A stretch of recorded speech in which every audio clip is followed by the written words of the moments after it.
Hello, everyone, and welcome to this week's conversation on the YouTube Creators Hub podcast. Dusty here, as always, joined by Jake from Jake Breaks the Internet over on YouTube.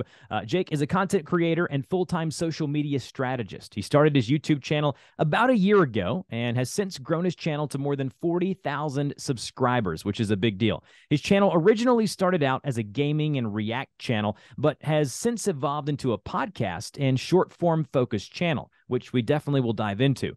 He enjoys having interesting conversations with amazing people, as do I. Jake, how are you doing today? I'm doing very well, Dusty. Thanks for having me. Absolutely. So we're going to dive into this. Your channel has had some changes and has evolved over time, as I mentioned there in the bio.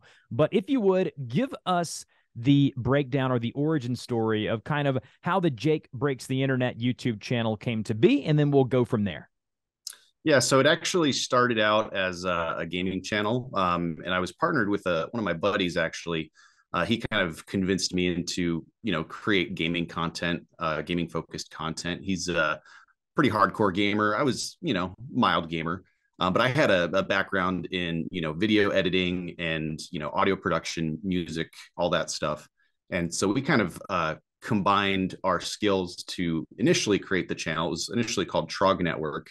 And we did that for a little while. But then he's a father of two. He got too busy. Life happens, and I basically just took it over. And as soon as I took it over, I was able to make some creative decisions and take some liberties. I started generating some React content. This was right around the time that YouTube Shorts were starting to really take off. So started making some React Shorts, doing some more long form videos. And then from there, it kind of evolved into it's now a podcast. So I have actually, it's called Jake Breaks the Ice podcast, where I have guests on, and basically just been trying to figure out how to best optimize my workflow, because that's the biggest thing, right? Whenever you have a YouTube channel, especially if you're like a solo creator, workflow is definitely important. So it's been a journey, and it's always something that's continuing to change, but I think I'm finally moving in the direction that I want to go here. So I've had a couple of creators on the podcast that have bought YouTube channels before, like successful channels, and then kind of made the transition. I don't think I've had anyone on the show who's kind of taken over a channel from someone else. How did that process go? Can you explain that to us? Was it as simple as just transferring the email stuff over and then you just taking control of it? Explain that process. Yeah, well, I mean, it was something that I had always retained control over because I was the one that created it, but it was more Okay. of like it was more of a partnership with him. And he had ideas about what he wanted to put out there in terms of like doing like gaming tutorials and walkthroughs and stuff like that. But he just didn't have the time to commit to it. I mean, I was telling him what a time commitment was, what a time commitment it would be, and he just he's got two young daughters, and just life happens, and he just decided that he was going to step back and just continue doing his own thing. So I'm sure we're going to collaborate at some point in the future. Definitely, he's actually approached me since then, since the channel has become more successful, and expressed an interest in coming back and maybe being a guest for some gaming content. I've actually had him on my podcast as well. So yeah, it's been business as usual. And what was the thought behind the podcast? Did you have some interest in podcasts? Have you done it? Did you do it before? And how has that kind of translated over to the video side of things? Yeah, so that's a great question. I've never done a podcast previously. This is actually the first podcast that I've ever been a guest on. So thank you again for having me. But I've always been a fan of podcasting, and in particular, like Joe Rogan's format of podcasting, I think is really great. Just having a variety of guests and people from different backgrounds and doing the long form interviews. I think that is just the coolest form of entertainment. I actually, prior to my current career as a social media strategist, I used to drive trucks. So I was over the road for weeks at a time. I would listen to podcasts all day. So I think it's a really great form of entertainment. I think it's a great way to spend your time, and a great way to learn new things. And I really see a lot of potential with it translating into shorts content as well. Yeah, I agree completely. Obviously, I'm a podcast fan. It's one of my main forms of media that I consume throughout the week. If I were to kind of have a graph as to what I consume, having two young daughters myself, it's very difficult for me to get TV time. I do watch sports sometimes late at night, but primarily when I'm out walking, doing things around the house, it's all podcasts for me. I love discovering new podcasts. I think the cool thing about podcasting is you can get into anything. Like throughout my life, I've gotten into niche things, whatever that topic may be. I mean, it could be anything. And then you go to the podcast feed or podcast database, whether it be Apple Podcast or whatever, and you say, you search for whatever the topic A or B is, and there will be podcast about it. And it's almost like you're just hanging out with your buds or your friends talking about the things that you love. And so to me, I agree with you that long form type stuff is really intriguing to me. And it's where I learn a lot about business and YouTube and podcasting in itself. And so I absolutely love that. Now, you talked about getting into shorts, YouTube shorts. Explain that, like the transition over to doing more YouTube shorts and like what has been your experience with it so far? Yeah. So first off, I'd like to, point out that it's probably the primary driver for growth on my channel from what I've seen so far.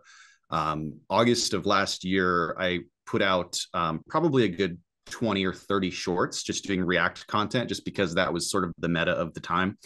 And I had one video in particular blow up with millions of views. I think at its peak, I was getting somewhere in the neighborhood of around 1 million views per day.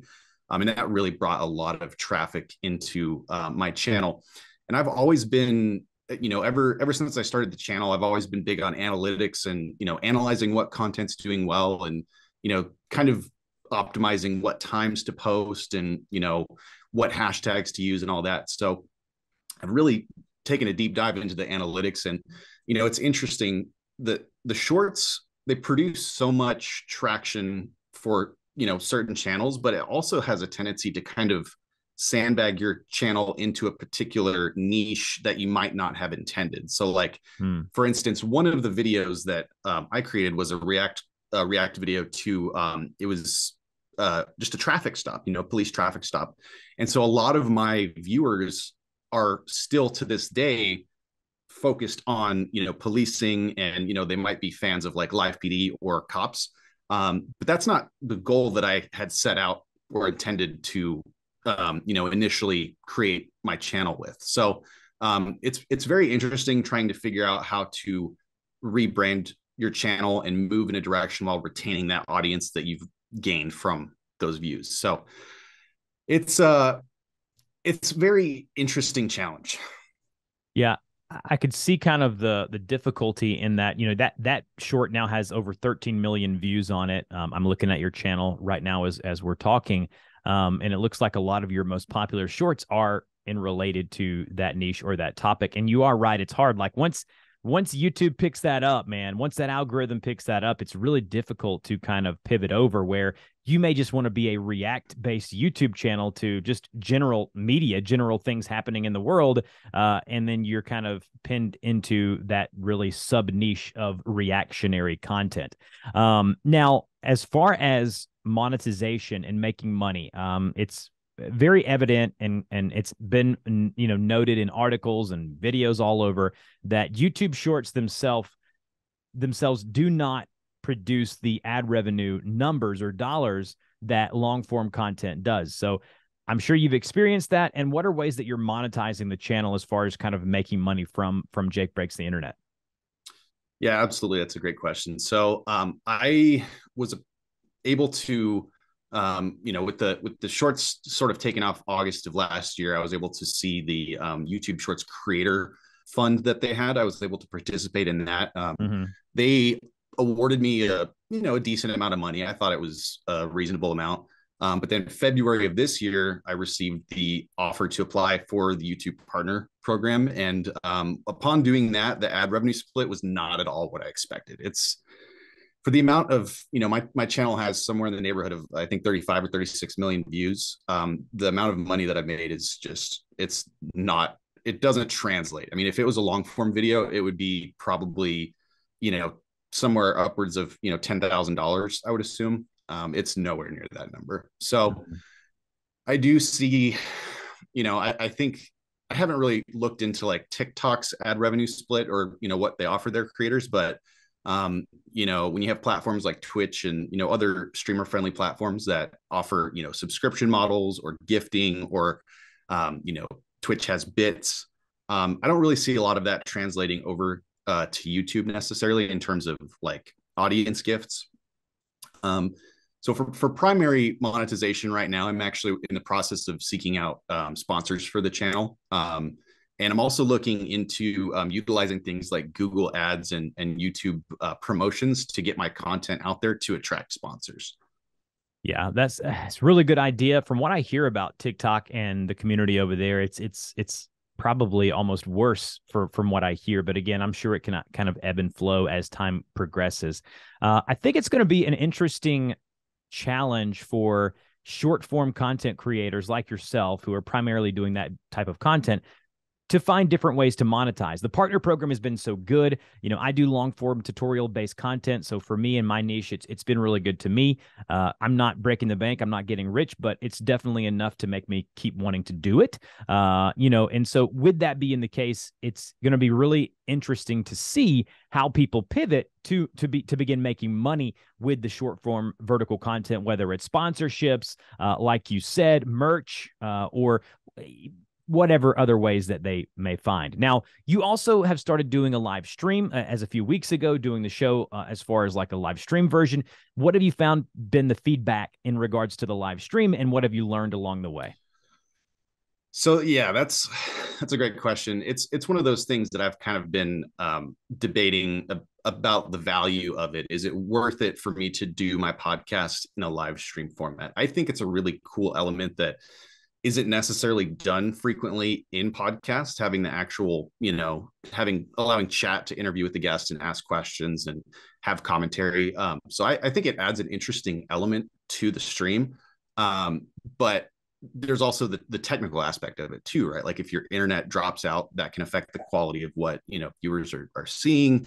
It might interrupt the conversation. Up until recently, I was not independently recording my podcasts. I was just doing them live. And so when I went back to download the footage, there might have been some dropped frames or a hiccup in the internet connection that would cause it to drop out for a moment. And then I wouldn't be able to generate clips or, content based off of that. So it's definitely a continuous learning experience, but I've actually been diving into a lot of the tools that OBS has in terms of like, they have a vertical plugin that works really well. And I've recently got that set up to where I can be doing my live podcast and then recording the vertical content. So that way I've already got half of my workflow done. I've already set up the scenes. We've already got the cameras in the positions that they need to be. The microphone levels are set to where they need to be. And then I can just go through and chop it up and upload it from there.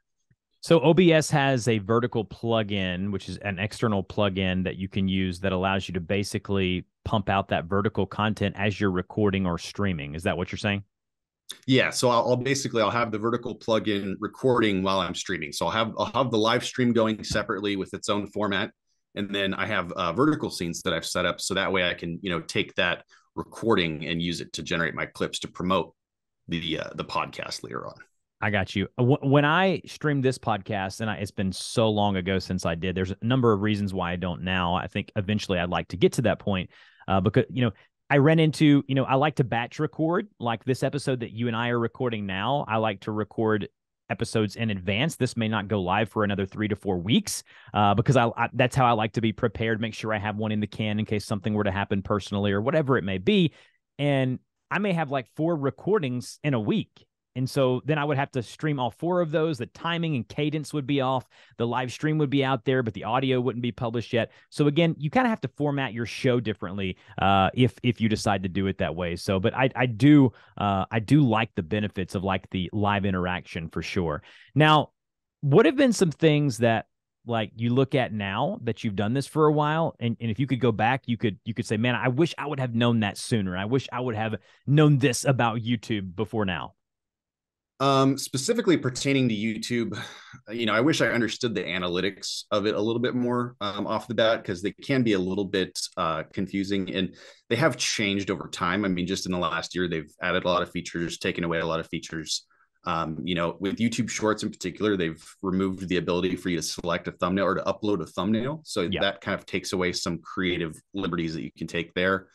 But yeah, I think just educating myself more on analytics would be my first step. If I could go back and give myself advice, just really learn how to analyze how your channel's performing, and then use that feedback to generate content.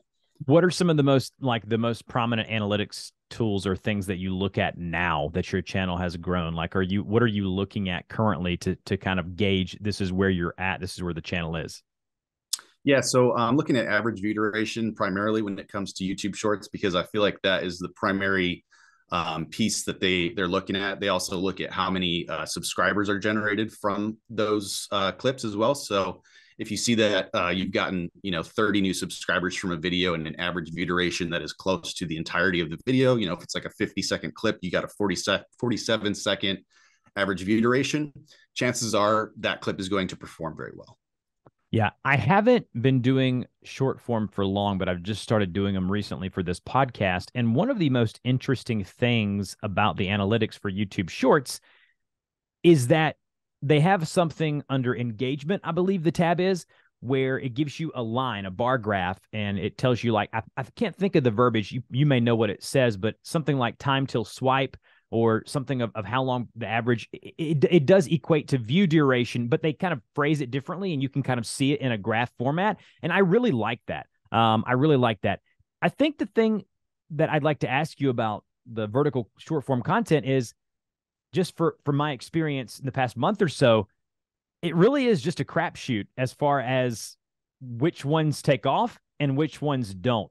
Like you said, they've removed the liberty of folks being able to put custom thumbnails on the YouTube Shorts. They've kind of written externally about why they did that, whatever it may be. But what have you found about which ones do well and which ones don't? Like, have you got some best practices that have kind of in place that kind of help you kind of boost your shorts? Yeah, so that's a great question, and yeah, like you said, it is kind of a crapshoot, right? So there is a certain degree of unpredictability when it comes to shorts. I think that their algorithm just depends on what the weather's doing. Sometimes which way the wind is blowing is which videos are going to get picked up. In my personal experience, I've noticed that an average video on my channel is going to get around 12 to 1500 views on the shorts feed before they determine if it's going to take off or not. So generally speaking, if you're going to have a video that performs very well, you're going to know within the first 1 to 2 hours if it's going to take off.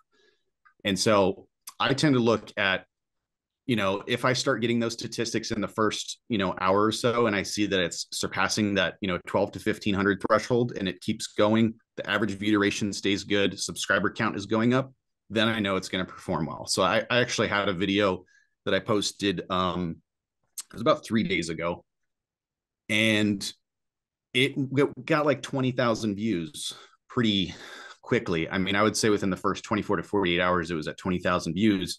And so I anticipate that one is going to be continually pumped out to the shorts feed. And what's really interesting too about the YouTube analytics for shorts is it'll actually show you where your content is being featured. So if it's on the browse page, it'll show you that percentage breakdown. If it's on the shorts feed, it'll show that percentage breakdown. And I find that to be very valuable, because then you can see if people are searching for your content specifically, or if it's just being placed in front of them. Yeah, so I had a podcast clip that I did that within the first 30 to 45 minutes, it got like, I don't know, 900, 1,000 views, whatever it may be. And then it looked like it kind of died, which, by the way, that's what shorts do, right? Like, I don't know the evergreen nature of shorts just yet, because I haven't been doing them long enough. But coming from long form content, where I can have a video be stagnant for 9 to 12 months, and then a year later, all of a sudden I look at my analytics and that thing has took off. That is the power of the long form content that I love, and I hope YouTube never gets away from that. But a YouTube short, like you said, if it doesn't do well within the first 24 to 48 hours, it's just dead in the water. But it was interesting. I had one do really well, get not really well, but 1,000 views, whatever. And then it was kind of dead. And then the next day, it just had a spike and had like 2 or 3 more thousand views. To me, I wish there was more data or more conversation being had about what and why this is happening, other than People, I get it. People are staying on it longer. They're not swiping fast. They're watching the entire, whatever. I get all of those things, but like, why are you promoting some and others you're not? Why are you republishing others in the feed and then others you're not? Those are the kind of things that I would like. Is that some of the kind of discouraging things that you've kind of experienced as well? Yeah. So, and I think it's really important too that, uh, creators should be talking about these things, right? So that's why, Yes. podcasts like yours are very important because creators should be having these conversations with one another and discussing what their analytics look like and what they've noticed, because YouTube is never going to outright give you an answer No, because it's something that they're constantly tweaking and adjusting on the back end. always. And it might not be something that they're always in total control over either. I've noticed, because there are certain videos. I mean, I've seen some videos on there that shouldn't be on YouTube. They work their Yes. way in there. So they're not, I don't think they're 100% in control of all of the content at all times, but, creators having continuous conversations about, what they're noticing about analytics, I think is super important. And just, putting your best content forward no matter what. If you're going to upload a short, try to make it stand out from the rest. I've found that it's beneficial to have like a transition right at the beginning. If you have like some sort of zoom or movement or push in, right at the beginning, it tends to grab attention, because a lot of times when you're swiping through the feed, it's just going to be a static video. And so you have to interrupt that cycle. Interesting. Interesting. Yeah, that's a really good bit of information. Okay. I'm gonna have to make a note of that. It's kind of like when you're listing or selling things on eBay, they charge you for highlighting your listing, and it kind of makes it stand out or make the text bold or whatever it may be. Kind of very similar to that. I love that. That's a great bit of advice. One of the things that stands out about your channel is the branding of the channel. I love the logo. I love the channel banner. What have been some things that you've put in place to make sure the channel just looks good when someone comes to the channel? So honestly, I did a full redesign about 2 weeks ago, just to tie into my podcast. I have some graphics that I utilize while I'm doing the podcast, and I wanted it to be kind of universal across my brand. So I'm just making sure that I'm using consistent colors. My day job, I work as a social media strategist, so I work with brand packages and stuff like that all day. But just having consistent colors, consistent themes throughout, is really, really important. And I think I've finally settled on what I want my page theme to be. I've probably gone through 4 or 5 different redesigns just because I wasn't quite satisfied with it. Mm-hmm. And it's actually come full circle, because it started out as sort of like neon colors and reds and blues and darker colors, and it's kind of come full circle back to that. I love that. I just like the way it looks. It looks like an old neon sign, and I love that aesthetic. And so it's neat to, consistency with your branding is important, especially when you're trying to grow with shorts.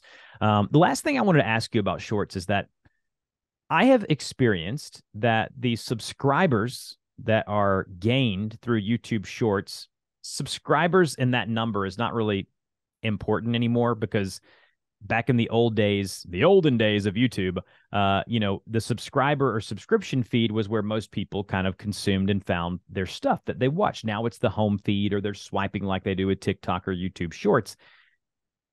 How valid are those subscribers? I mean, are you seeing that they're all watching? Like how many views are you getting on your shorts from the subscription feed, I guess, is the best question, or the best way to phrase this question.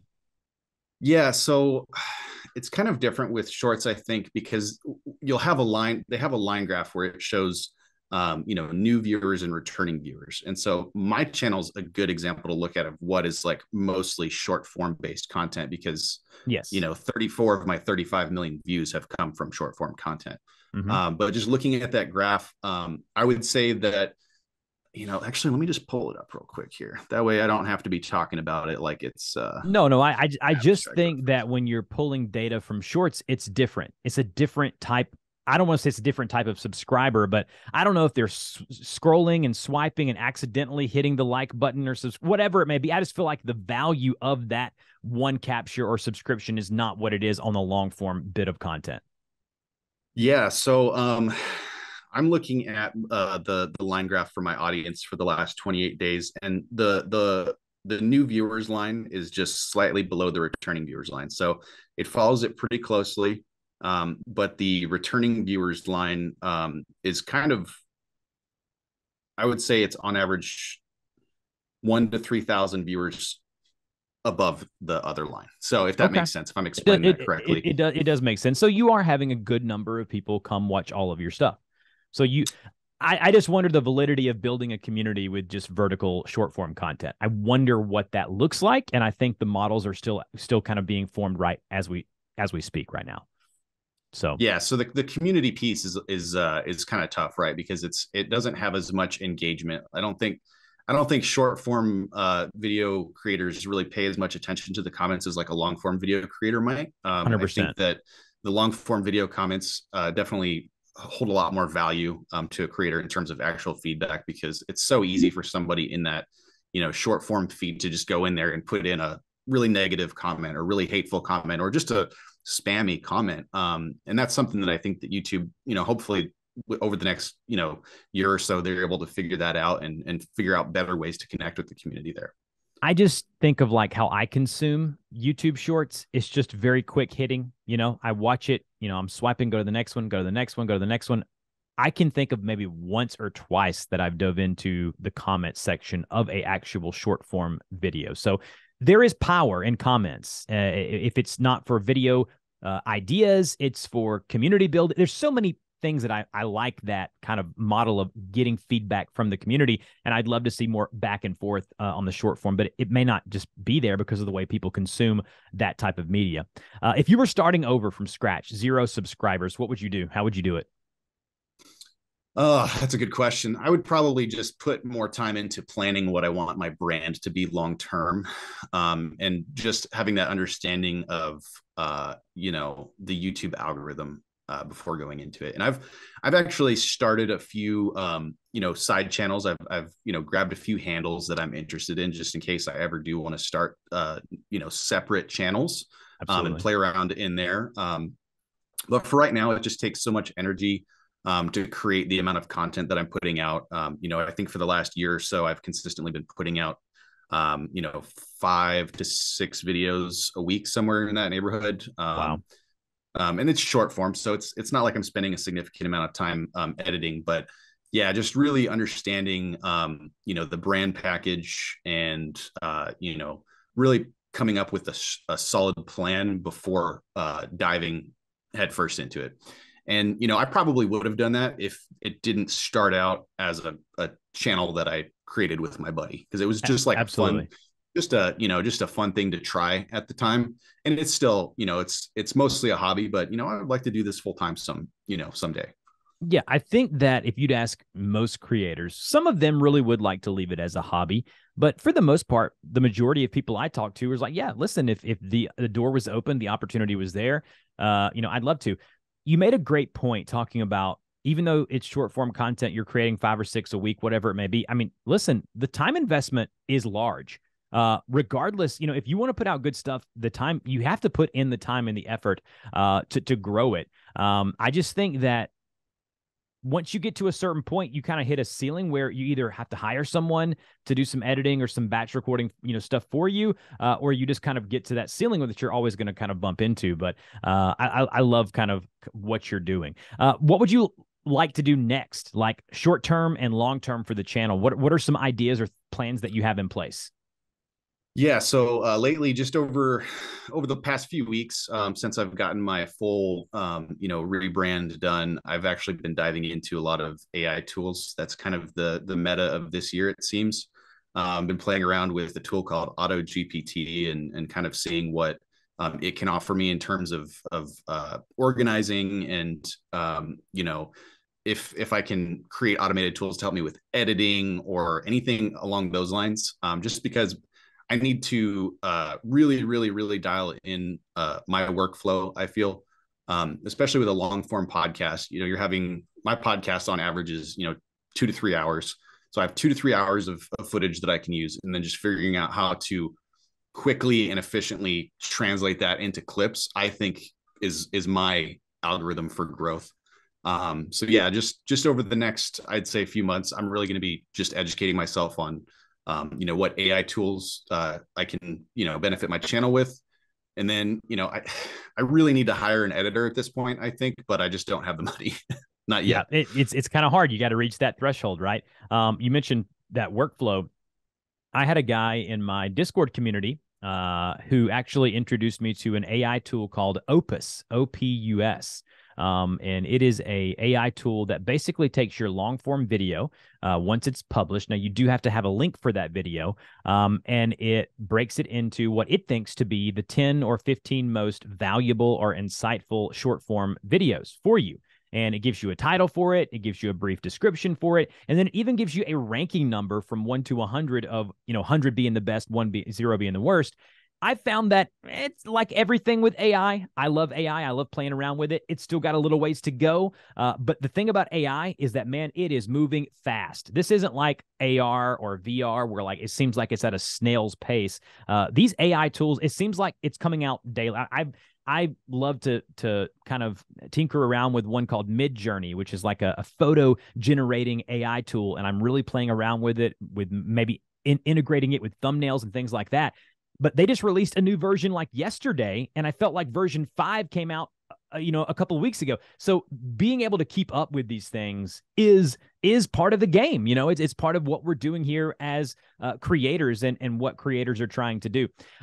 What has been, as we close out this interview, what has been your biggest failure so far that you've had to learn from? Like, you look at your journey thus far and you say, man, this was where I messed up the biggest, and here's what I learned from that. Yeah, so that's a great question. I think I liken my greatest success to my greatest failure at the same time. It all happened in the same moment. August of last year, having my channel take off, I had an extreme need for like content or comment moderators. I basically had discovered that I had no control over what YouTube picked up and ran with. Mm-hmm. And I think that is because the content that I had reacted to, at the time was maybe somewhat controversial. I think it was around the time that Live PD got canceled for some, they had some legal troubles. And so I think that there are some things that you're not going to be able to control. And you just got to do the best that you can, right? At the end of the day, nobody's going to be able to attain perfection. You just got to learn from your mistakes and move past them. Yeah. As creators, there are going to be things that we encounter that we are not prepared for. It's, how we handle those in those situations, just like anything in life. But I love that. I love that story of your channel kind of taking off and kind of how you've had to kind of settle in with what you're doing and not wanting to do exactly kind of what took off there, and you kind of making the pivot to podcasts. So, Jake, what a great interview. You are killing it on the channel. Keep up the good work. Are there any final words that you'd like to say before we sign off for today?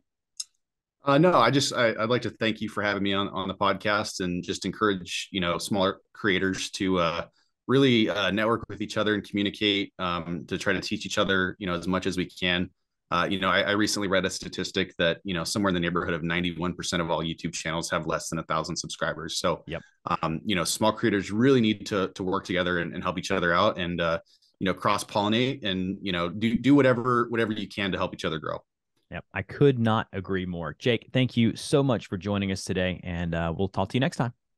Thanks, Dusty.